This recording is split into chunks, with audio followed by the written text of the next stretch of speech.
Desperate, internally displaced people in Borno State, northeast Nigeria, are plunging into the forest for their daily bread.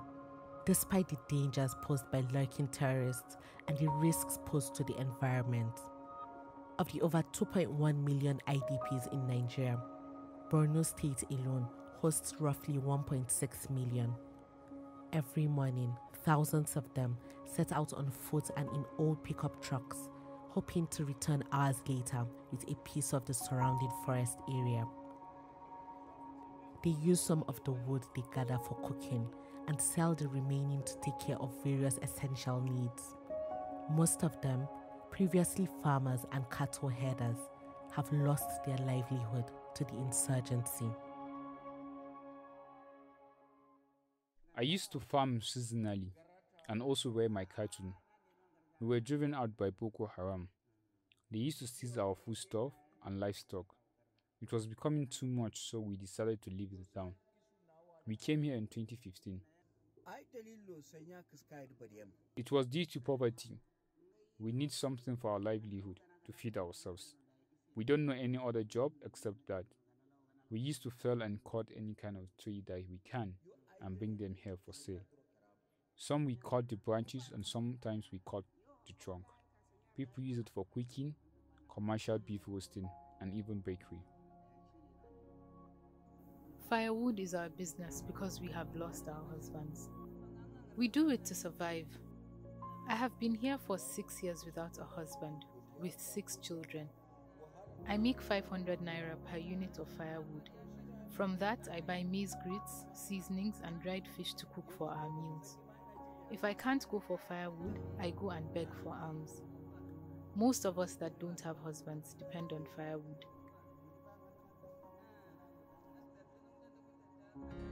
Forest areas in Borno have been damaged badly due to the heavy reliance on firewood and the lack of regulation guiding how it is collected.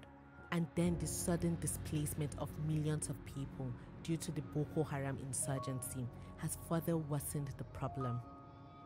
But the more trees are cut down, the more the environment is exposed to climate change, desertification, soil erosion, flooding, as well as the loss of animal and plant life. All the IDPs interviewed by HumAngle observed that the forest areas around the displacement camps have shrunk massively since they started felling trees about 6 years ago. We started with about a kilometer from here and moved gradually as we exercised the trees to 5 to 6 kilometers from here, so the trees are all affected. We used to get it without going far before, but now we have to go for long distances before we can get it.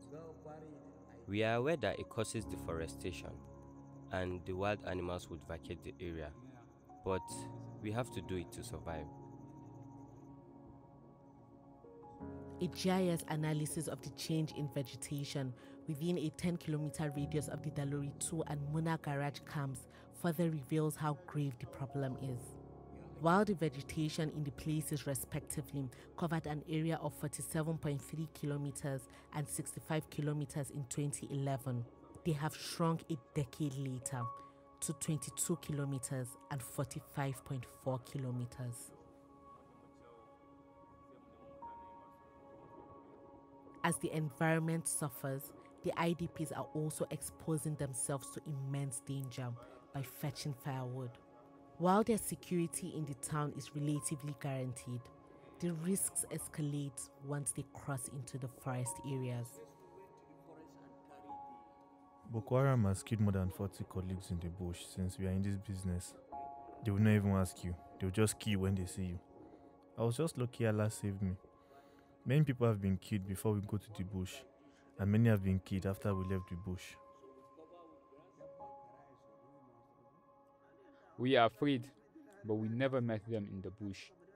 Allah has saved us from their attacks. They will kill the unlucky ones that they meet in the bush.